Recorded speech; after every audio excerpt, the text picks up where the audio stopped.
আমিও হিন্দু ধর্মের পণ্ডিত, আমিও সংস্কৃত ভাষার উপরে ডক্টরেট করেছি, ডিগ্রি নিয়েছি। আমি ডক্টরেট নিতে গিয়া বুঝলাম, বুঝতে শিখলাম, জানলাম, বুঝতে শিখলাম। বাবার কাছে বলতেছি, বাবা দেখছো নি মুসলমান কত বড় বোকা। বলে কেন? আমি বললাম, বাবা আমরা কত ভাগ্যবান, আমরা ভগবানকে দেখে দেখে তার কদমে সিজদা দেই। আর মুসলমান কত বড় মূর্খ বোকা, এরা আল্লাহকে দেখে না কিন্তু আল্লাহরে নাকি সিজদা দেয়। বাবা কয় ঠিকই বলছি, এই না হলে তুমি আমার উত্তর শুনি, তুমি আমার বংশের প্রদীপ জ্বালাবে, তোমাকেই তো আমি এজন্য পণ্ডিত বানিয়েছি। হ্যাঁ বললাম, বাবা এটা ভাবতাম, এটা ভাবতাম, কিন্তু এখন বাস্তবে দেখি না না, মুসলমান বোকা নয়, মূর্খ নয়। মূর্খ হলাম আমরা যারা না বুঝে, না শুনে, না দেখে, না জেনে আমরা মূর্তির কদমে সিজদা করছি। বাবা কয় কি বলতে চাও খোকা? বললাম, বাবা আমি পণ্ডিত হতে গিয়ে, গবেষণা করতে গিয়ে দেখলাম দুনিয়ার জমিনে সত্যি যদি কোনো ধর্ম থেকে থাকে সেটার নাম ইসলাম। বাবা বলে কি বলতে চাও? আমি বললাম, বাবা কিছু বলতে চাই না, জানতে চাই। আপনি মুরব্বী, আপনার কাছে কি বলবো, আপনি আমাকে বলেন, আমি জানতে চাই। বাবা কই কি জানতে চাও খোকা বলো? বললাম, বাবা আপনি তো আমাকে পণ্ডিত বানাইছেন, কেন পণ্ডিত বানাইলেন? আমাকে পণ্ডিত না বানাইলে কি হতো না? বলে খোকা রে, তুই আমার বংশের ছোট ছেলে, তুই আমার বংশের প্রদীপ। ও খোকা, তোরে পণ্ডিত বানাইছি, আমি তো চিরকাল দুনিয়ার জমিনে থাকবো না। এই দুনিয়ার জমিন থেকে আমাকে একদিন বিদায় হতে হবে। আমার পরে আমার দায়িত্ব কে পালন করবে? এজন্য আমি বাবা তোমারে পণ্ডিত পুরোহিত বানাইয়া নিয়ে আসছি। বললাম, বাবা আমি পণ্ডিত হতে গিয়ে যা জানলাম আপনি কি তাই জানেন? বলে হ্যাঁ নিশ্চয়ই, কেন নয়। বললাম, বাবা আমি রাজভোগ কিতাবের 2192 পৃষ্ঠার মধ্যে একখানা মন্ত্র দেখেছি, মন্ত্রের ব্যাখ্যাটা জানতে চাই। বলে কি মন্ত্র?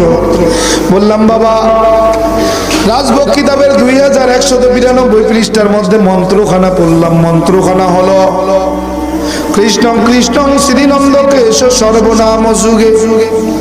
বাবাই কয় অর্থ কি বল? বললাম, বাবা ভগবান শ্রীকৃষ্ণ ডাক দিয়া বলে, আমি যুগে যুগে কালে কালে ভগবান শ্রীকৃষ্ণ মানুষের কল্যাণে অগণিত অবতার হয়ে দুনিয়াতে অবতরণ করলাম। সমস্ত অবতারগণ আমি ভগবান শ্রীকৃষ্ণকে ভগবান বইলা মাইনা নিছেন। নাউজুবিল্লাহ। কি বলতে চাও? বললাম, বাবা কৃষ্ণং কৃষ্ণং শ্রীনন্দ কেশ সর্বনাম যুগে। বাবাই কয় মানে কি? বললাম, বাবা ভগবান শ্রীকৃষ্ণ ডাক দিয়া বলেন, আমি ভগবান শ্রীকৃষ্ণ মানুষের কল্যাণে অগণিত অবতার হয়ে দুনিয়ার জমিনে অবতরণ করলাম। সমস্ত অবতারগণ আমি ভগবান শ্রীকৃষ্ণকে ভগবান বইলা মাইনা নিলেন। বললেন, বাবা ডাক দেয়া কয়, বাবা ঠিকই তো আছে। বললাম, না না ঠিক নাই। বলে কেন ঠিক নাই? বললাম, বাবা ভগবান শ্রীকৃষ্ণ ছিলেন স্রষ্টা, হলেন সৃষ্টি। যখন স্রষ্টা সৃষ্টি হইয়া যায়, এই সৃষ্টিকে কোন স্রষ্টা নিয়ন্ত্রণ করে? বাবা কয় কি বললো? কি বলতে চাও? এ বাবা যেই স্রষ্টা সৃষ্টি হয় সেই সৃষ্টিকে সেই স্রষ্টাই নিয়ন্ত্রণ করে। বলে কেমন? বলে ভগবান শ্রীকৃষ্ণ যখন অবতার হয়ে দুনিয়ায় অবতরণ করছেন, এই অবতারগণকে ভগবান শ্রীকৃষ্ণই নিয়ন্ত্রণ করেন। বলে না না হতে পারে না। বলে কেন? বলে স্রষ্টা সৃষ্টি হলে তার ক্ষমতা থাকে না। বলে তাইলে কি বলতে চাও? বললাম, বাবা স্রষ্টা যখন ভগবান শ্রীকৃষ্ণ যখন মানুষের কল্যাণে পূর্ব আকাশে সূর্য হয়ে ঝুলে গেছেন, এই সূর্য নামক দেবতাকে কোন কেমন স্রষ্টা নিয়ন্ত্রণ করেন? বাবা কয় কেন শ্রীকৃষ্ণ? বলি না, হতে পারে না। বলে কেন? বলে স্রষ্টা সৃষ্টি হলে তার ক্ষমতা থাকে না। বলে কি বলতে চাও? আমি বললাম বাবা, ভগবান শ্রীকৃষ্ণ যখন সৃষ্টি হয়ে গেলেন, এই সৃষ্টিকে যিনি, সূর্য দেবতাকে যিনি নিয়ন্ত্রণ করেছেন, এই সূর্যকে যিনি পূর্ব দিকে উঠাইয়া পশ্চিম দিকে ডুবান, তিনি আর কেউ নয়, তিনি হলেন মুসলমানের আল্লাহ।